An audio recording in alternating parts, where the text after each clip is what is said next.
my invitation for and you'll see who's the real queen of beautiful island. Bakit island? Kasi all over the world, it's made by a lot of islands. So, sino kaya ang tatanghalin na real queen? There are many pageants now, especially in the Philippines. So, what makes Queen of the Islands special or unique from the other titles or pageants? Okay, what makes Queen of the Island very special? Unang-una, by invitation, napakaraming nag-apply at daming gustong maging ate. Pero you have to choose. Kailangan may it factor among all the unique pageant, iba Queen of the Island. Kaya kailangan yung abangan to. It's so special. It's so exclusive. Yung keywords sa Queen of the Island, it's the exclusivity. Iba.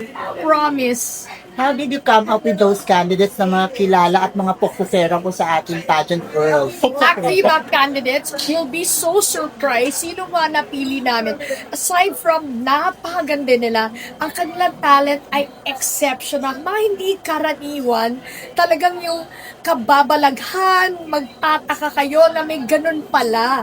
Kaya ang queen namin is talagang ibang level of queen. Ito ang real queen, inside out, and ang kanilang talent ay amazing and different. Miss Pinky, you as part of the organization, what are you looking for the winner of Queen of the Island? Well, yung winner na hinahanap ko, the winner I'm looking for is the epitome of a real pageant. Not only is the pageant beautiful, magaling magsalita, pero yung kanilang puso ay talagang for service. Pageantry is really service to humanity or to mankind. Itong mananalo ng aming queen is a servant leader, a man for others, at talagang napaka-exciting. Kaya kailangan yung abangan ng aming Queen of the Island. At kabang-amang din ang prize. Oh, 21 million! Oh my God! At the biggest first time. Yes, 25 million pesos ang ating grand prize sa Queen of the Island. Hindi lang yan ang aming prize. Marami pang pasabog na pasok buenas. Pasok buenas talaga. Madam. Diba? Ano pa yung mga events or mga segments ng competition na ano? Okay, mga segment natin, usual, yung mga talent competition, swimsuit competition, meron Q&A. Pero meron isang portion na talagang aabangan nyo. Super surprise, never in the entire pageant world na makikita nyo. Only. Kaya abangan nyo ang Queen of the Island, something really special. Or if you're into pageant, this is the pageant. So excited! What can she do? What can you not do? What can you not do? So, Queen of the Island, your imagination is limitless. So, ano kaya yun? Abangan nyo. Sino po yung mga bigating judges ng Queen of the Islands? Surprise! Malalaman nyo soon. Siyempre, ibang-iba tong pageant. Ibang-ibang klaseng judge ang makikita nyo. Hindi lang sa pageant world, but in real life. Ano po yung magiging role ng winner? Ang role ng winner, surprise! Surprise, syempre ang role ng winner is to inspire fellow Filipino to be a servant leader at especially ito ang kakatawan ng lahat ng pageant sa buong mundo. Miss Pinky, ang dami mga fans, mga comments sa social media. Saan ba daw magre-represent or lalaban ang winner ng Queen of the Island? Surprise! More surprises! The queen of surprise! Tracy, actually maraming surprise sa Queen of the Islands. Ito ang pageant na hindi nyo maiisip na dito lang sa Queen of the Islands nyo ma-experience. Nice surprise! Pero po ba tayong mga runners-up aside sa winner? Siyempre may runner-up, pero ang winner talaga, grabe yung grand prize, grabe ang pasabog, pero talagang ito ang only pageant na talagang aabangan nyo. Thank you po! Thank you so much! Pasok swerte! Pasok swerte! Pasok buena! Aura-aura lang, Michelle. Okay, Guinness. Pa, ganda. Oh. Sino ka dyan? Sino ka dyan? Oh. Oh. Sa kanya ng 25 million. Show me money. Give me the money, I'll give all of you money. Grabe yung S-line. Oh. Raina, Raina, Raina. Reyna. Michelle D. Oh. Michelle Marquez, D. Isa pa, game. One. Pero sumabay kayo. Okay. One. Michelle Marquez, D. Pilipinas! Ito pa daw, one more pa daw. May now. 1, 2, 3, go Michelle. Michelle Marquez, D.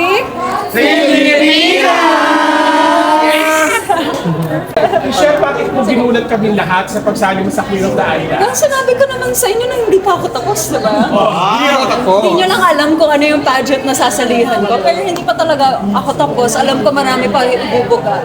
Naghahanap lang po talaga ako ng tamang panahon para mabigay ko ang final strike. And syempre nung nalaman ko na may Queen of the Islands, I found out kung what's at stake. I found out about the opportunity and kung gaano kadami ang matutulong sa premyo na to. I mean, why not? Why not try and keep trying until I finally have a crown on my head? Alam mo ba to sa mami mo? Hindi, syempre. Syempre Michelle D. Fashion, hindi ko sinabi sa aking nanay. So, alam na yan ngayon. Hindi pa rin. In true Michelle D. Fashion, malalaman niya sa news. Kasi ganun niya nalaman nung sumali ako sa Miss World, nung sumali ako ulit sa Miss Universe. Pinapadalan ko na lang po siya ng ticket na dumating ko sa Pilipinas at manood na aking coronation. Michelle B, you've joined numerous pageants na kasama. So, ano yung atake mo ngayon sa Queen of the Island? Atake ko, alam mo, mas freeing ako this time. Nakakapaglaro ako, mas makulit ako, mas daring.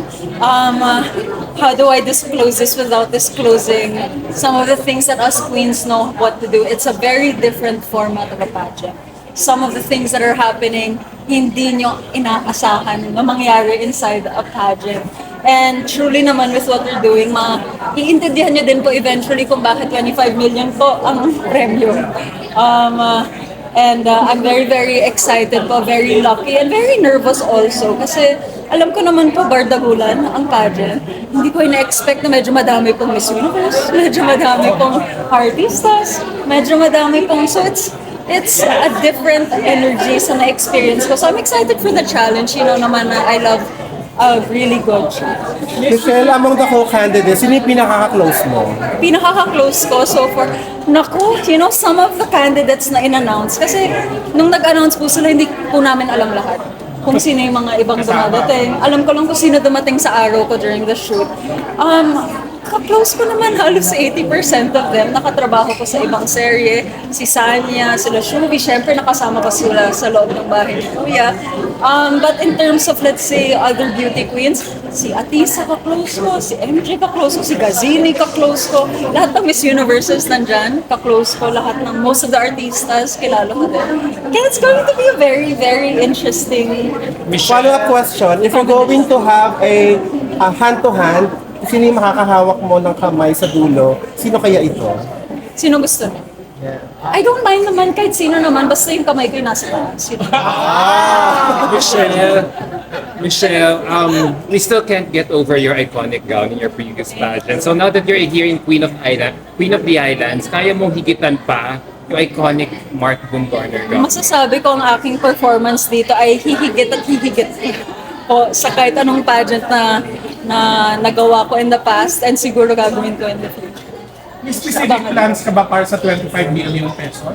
Marami po. Napakadami ko pong matutulungan not just with my advocacy. I just wanted to open my own chapter for my autism group and I think that's something that I can do with that money. It's truly a big amount. I mean, when you compare it to other pageants, marami ka po talagang magagawa sa 25 million. National pageant pa lang yung 25 million. Yung hope ko sana mag-international din sila kasi baka maging 100 million.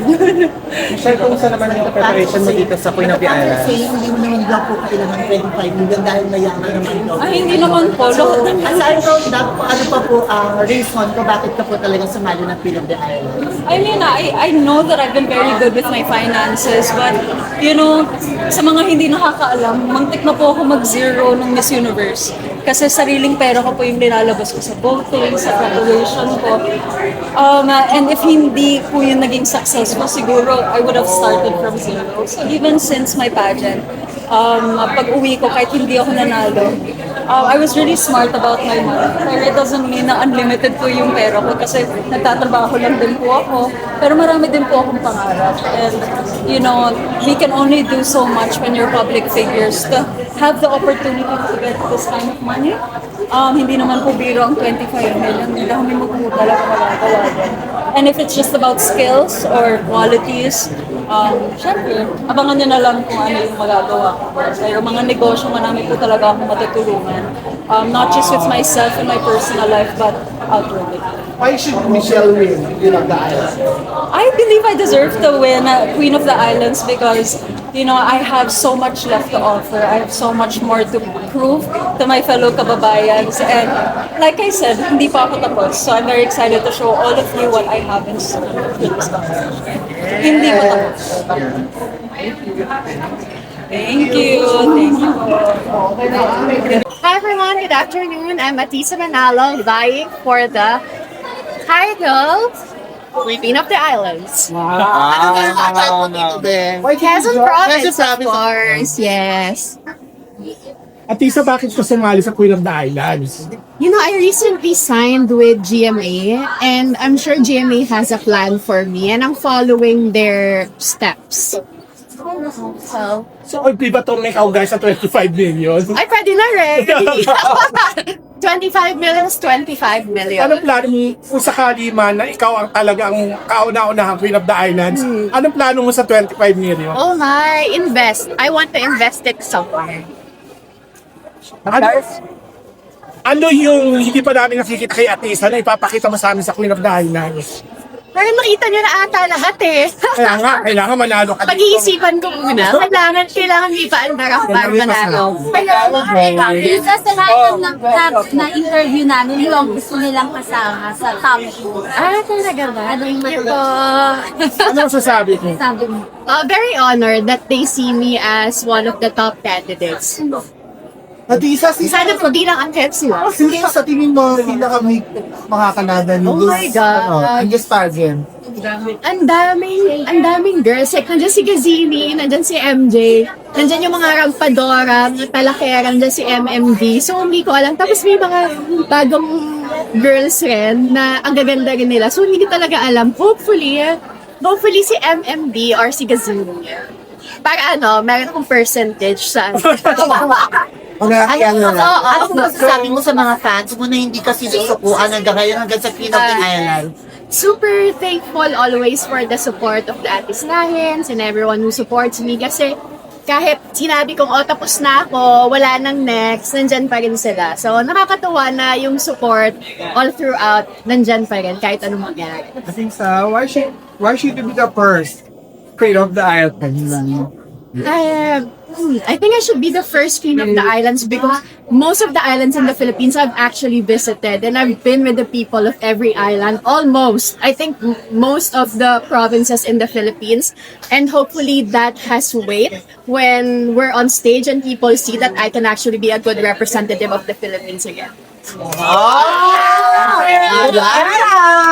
Atisa, preparasyon ba ang 25 million para sa All Stars? Oh my God! Pwede ba yun? Meron ng boto. Wala na. Babawasan ko pa yung konti. Pwede pa rin yun. Pwede. Laki pa rin. Maybe last year. Di ba? Let's go. Ganda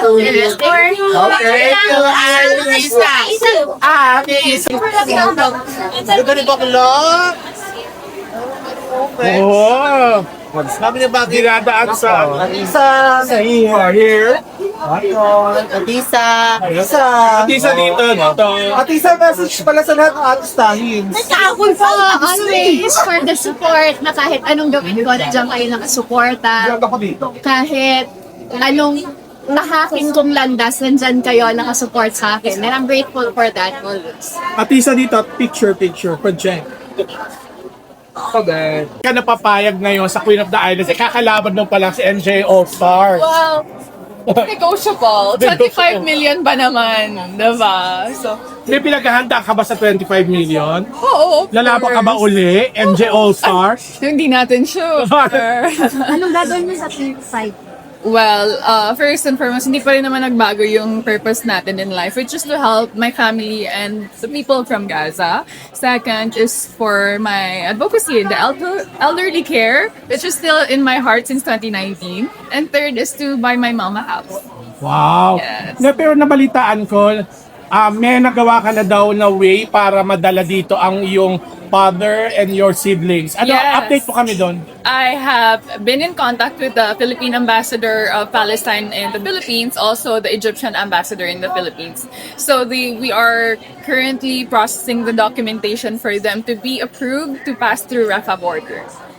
Pass through. Rafah border. That's the border that's in Egyptian border. So they have to approve, which I am still following up for now. So hopefully when everything is done already, this pageant is done, then I can definitely suffice the sponsorship for them. Sa pagsali mo sa Queen of the Islands, ano magiging bagong strategy mo dito? Kasi ginulat mo kami sa All-Stars eh. Dito, ano yung... Gulatan na naman dito ulit. Talaga? Oo. So, paano naman yung atake natin? High fashion, definitely. Ay. Mala fuchsia Ravenna. na merong paano. Ikaw lang, mama mo, pink, gano'n. Mama mo pink naman ngayon. So, ayun. So, paano ngayon yung magiging strategy mo? Di ba sabi mo nga parang high fashion naman this time eh. Pero, madami kang kalaban na kapwa mo Miss Universe Philippines din eh. Yes. So, paano magiging strategy mo na ikaw umangat kesa sa kanila? Idadaan lang natin yun sa Bareface Challenge. Ano ba yung face challenge na kayo dito?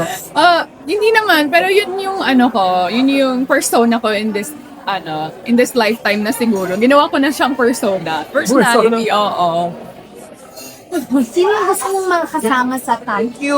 Ano ko na introduction? Si Shubi Entrata kasi Pareho kayo Cebuano. Miss Cebuana, oo. Sino mas maganda sa inyo ni Shubi?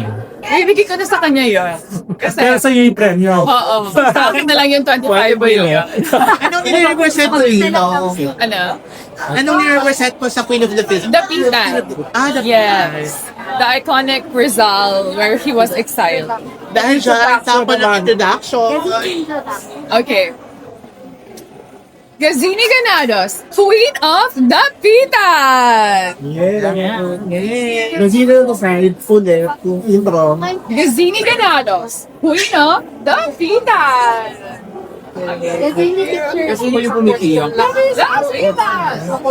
Trip! Pintan! Hindi na natin masyado pakatagalan yung ang dami nila ha. Kasi okay na.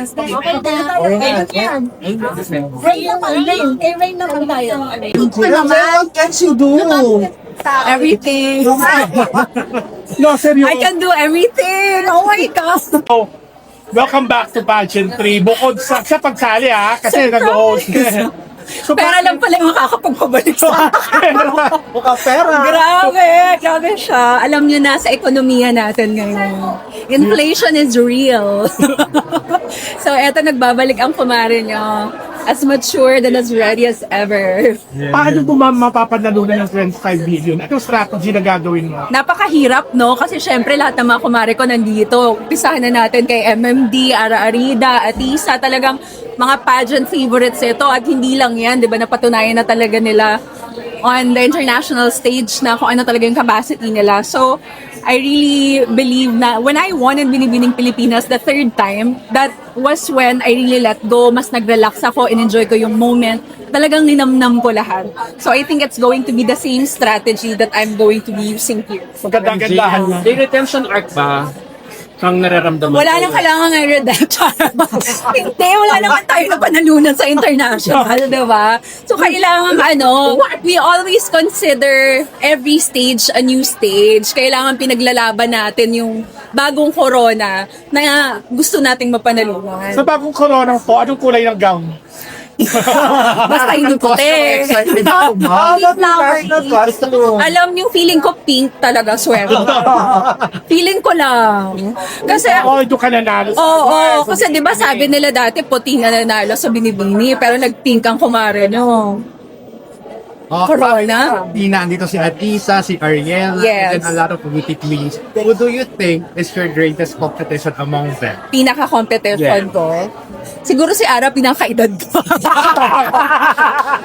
Doon tayo sa level. Mahirap kalabanin yung walang lower back problem. Kasi pag si Ara yung kausap ko, sabi ko, kumare, kaya pala talaga may age limit dati ang pageant, no? Kasi once you hit 35 and above, iba na yung lower back.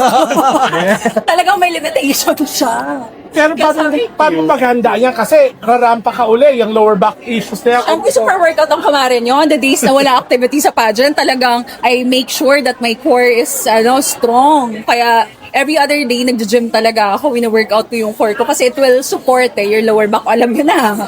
Magkakasama tayo, 2011. MJ, bakit ikaw kailangan manalong first ever Queen of the Islands? Kasi syempre, kailangan nila ng somebody na sobrang confident, ready to take the role. Kasi alam mo yun, wala kang sinusundan eh. Wala kang ating susundan na mag-a-advise sa'yo kung ano yung mga expectations mo, di ba? So everything's new, di ba? Yung responsibility, kung ano yung mga kakaharapin mo sa role na iti-take mo. So I think you need someone na talagang mature enough to understand and to really embrace the responsibility. And that's her auntie. Bakit din ba ang pageant na to? Ay, hindi ko pinapretend to. Ganito na talaga tayo. Hindi to acting. Bakla na talaga ako. Basta ano lang, sabi nga nila, ano lang, oo, true to yourself. Plano mo bang ipanalo talaga ang pageant na to? Mari, 25 million yung pag-uusapan natin dito. So magkakalimutan na yung mga kaibigan. Oo. Basta kayo na yung premyo. Basta kakaibiganin ko sila after. Di-DM ko na lang sila. Kapag kaibigan mo, baka humingi pa ng balato. Ay, pwede naman. Ay. Oo, alam niyo naman yung iba, di nag-share tayo, nag-share tayo. Wow! Diba? Sino hindi nagsishare? No, anong plano mo gawin sa 25 million? Siyempre, ang pangarap ko talaga magkabahay, no? So, kailangan pursue ko na talaga yan this year. Alam nyo, pag nagtatrentahe na talaga kayo, iba na yung mga priorities in life, mga life insurance, mga health insurance. Iba na yung mga goals ko sa buhay, Mare, hindi na shopping, ganon. Mga kitchenware. Ay, nagpa-production naman ba? Ano? Tapos, bilang Queen of the Islands, kagawin mo. My name is Mary Jean Lastimosa, your candidate number 12. Yeah. Hindi ba talaga ang Iba kayo tapos na ang Ha? Balacan. Mari, iba na pag ganito, Mari, masakit na. Thank you, Ben. Vanessa Penny.